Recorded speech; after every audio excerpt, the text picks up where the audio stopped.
Hola, ¿qué tal? Bienvenidos a esta Junta de Consejo. Yo soy Jesús H. Hernández, editor en jefe de negocios de Grupo Milenio. Y bueno, esta vez vamos a hablar de un tema que nos interesa a todos y les recomiendo que se quede con nosotros los siguientes minutos, porque vamos a hablar ni más ni menos que de lo que nos puede deparar el futuro una vez que nos retiremos. Sobre la mesa está una iniciativa para que las pensiones puedan darse al 100% del último salario que tuvimos durante nuestra vida laboral. Y la idea suena muy bien. El tema está en cómo podemos realizarlo. Y para poder estar al tanto y hablar de estos temas, hoy nos acompañan tres especialistas de lujo que me gustaría presentarles y son, pues ni más ni menos que Alejandra Macías, que es investigadora y catedrática de la Escuela de Gobierno y Transformación Pública del TEC de Monterrey e investigadora del CIEP, que nos acompaña hoy.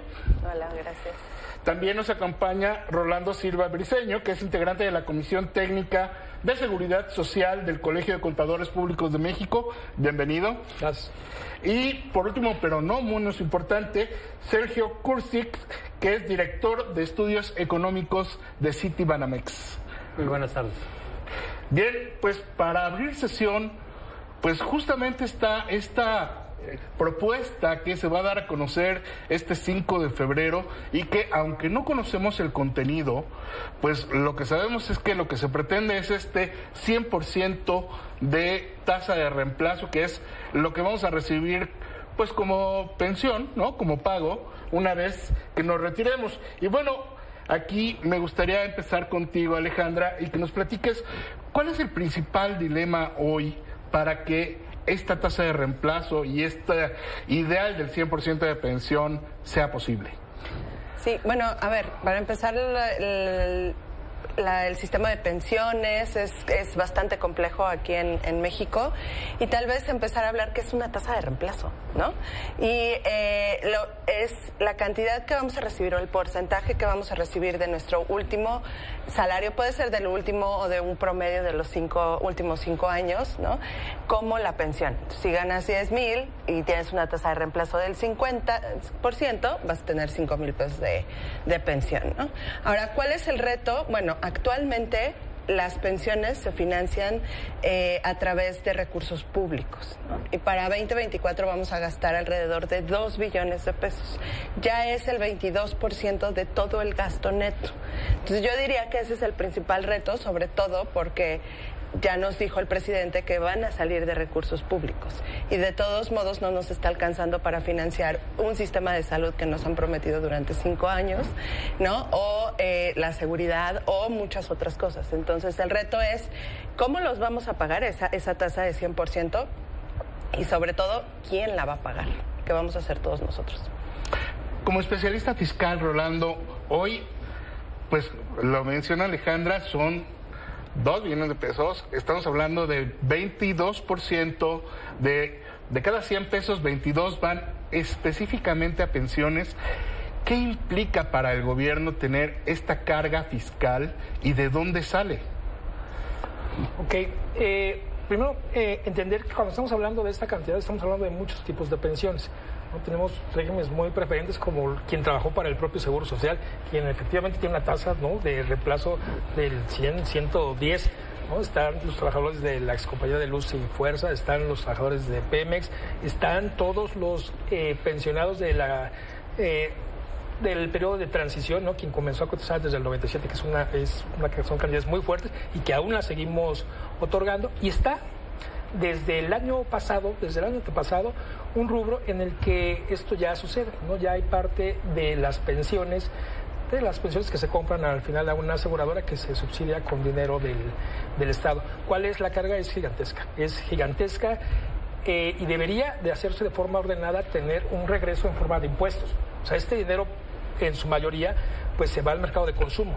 En el mercado de consumo tenemos un IEPS ahí que es importante, tenemos un IVA y yo debería de estar teniendo un retorno y además de estarle dando circulación a la economía. Definitivamente es mucho dinero, pero ese mucho dinero que se está gastando es el que permite y va a permitir que gran parte de la población que estamos envejeciendo tenga poder adquisitivo, ¿no? El efecto podría ser podría ser distinto. Seguramente estaríamos hablando de un porcentaje mucho más grande de un PIB que no se estaría generando porque no habría gasto.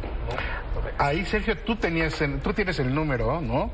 En un estudio que publicaron recientemente en Citibanamex, calculaban 400,000 millones de pesos, 430,000 millones de pesos, la cifra de cuánto significa hoy el gasto en pensiones para el gobierno, a cuánto podría llegar y pues qué implicaciones tiene esto.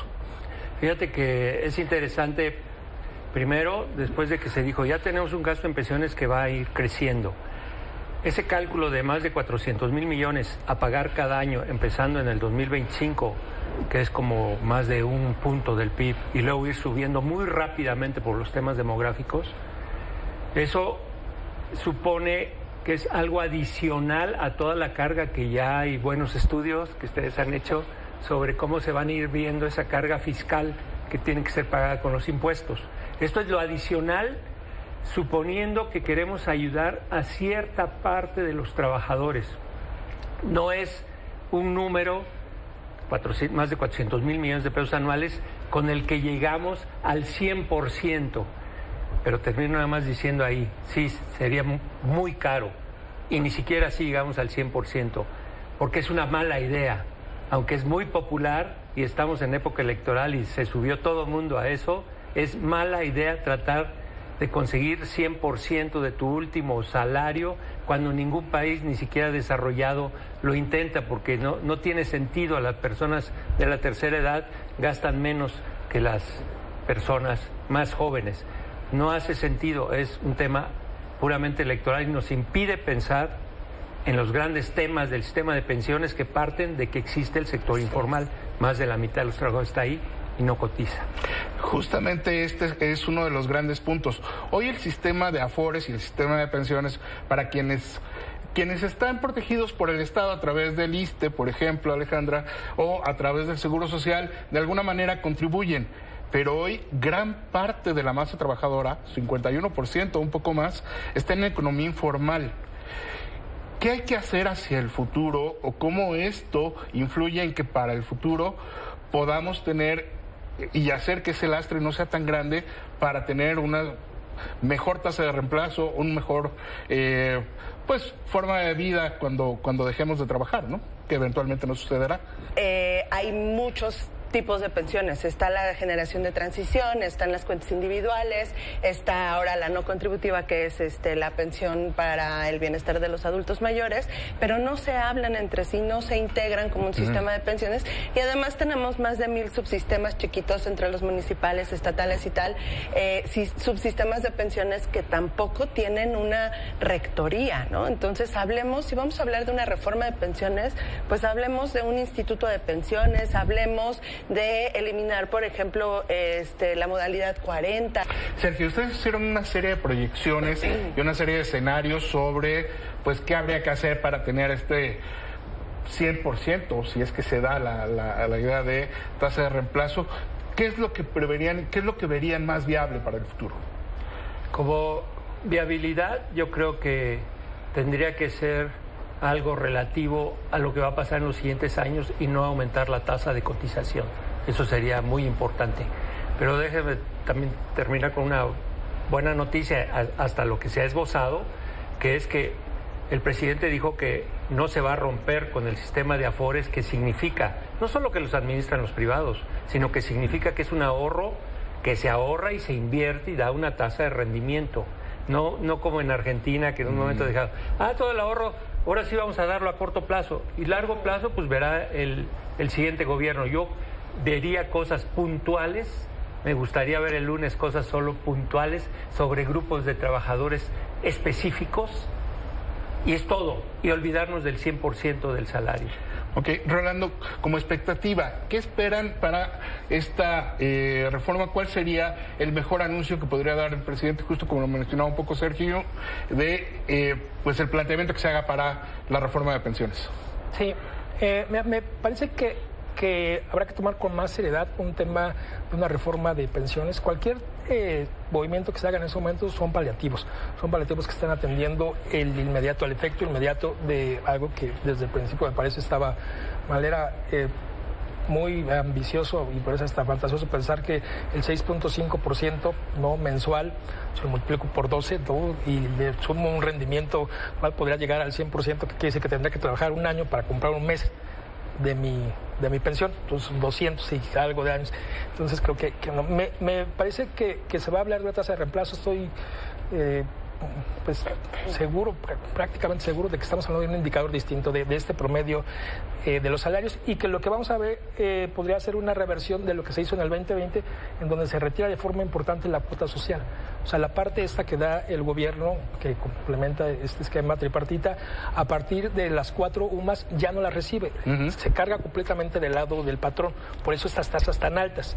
O sea, se supone que se redistribuyó entre los que menos ganan, pero resulta que tenemos una combinación extraña entre UMAS y salarios mínimos. Entonces creo que se va a volver a ampliar una cuota social, que vamos a ver aportaciones importantes. Yo coincido en esta parte, habría que deslaboralizar los temas de seguridad social.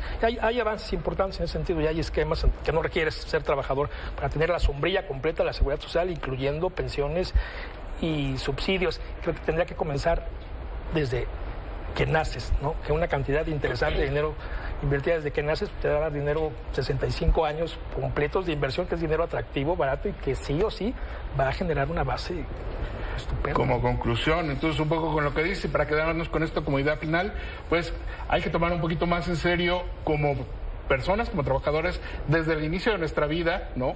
El cómo vamos a tener nuestro retiro. Hoy las condiciones no necesariamente están dando ni laboral, ni desde el lado del esquema laboral, ni desde el lado de las empresas, y a nivel fiscal, lo suficiente como para que el gobierno nos resuelva el problema y para que la estructura se dé. Hoy, por lo que entiendo, habría que trabajar muchísimo para esto. Vamos a seguir hablando sobre el tema, y bueno, les agradezco mucho la presencia, Alejandra, Rolando, Sergio, gracias por acompañarnos. Seguramente seguiremos hablando del tema, y sobre todo, muchas gracias a usted que está del otro lado de la pantalla por estar con nosotros en esta reunión de consejo. Bueno, siga con nosotros en la señal de Milenio Televisión y nos vemos pronto.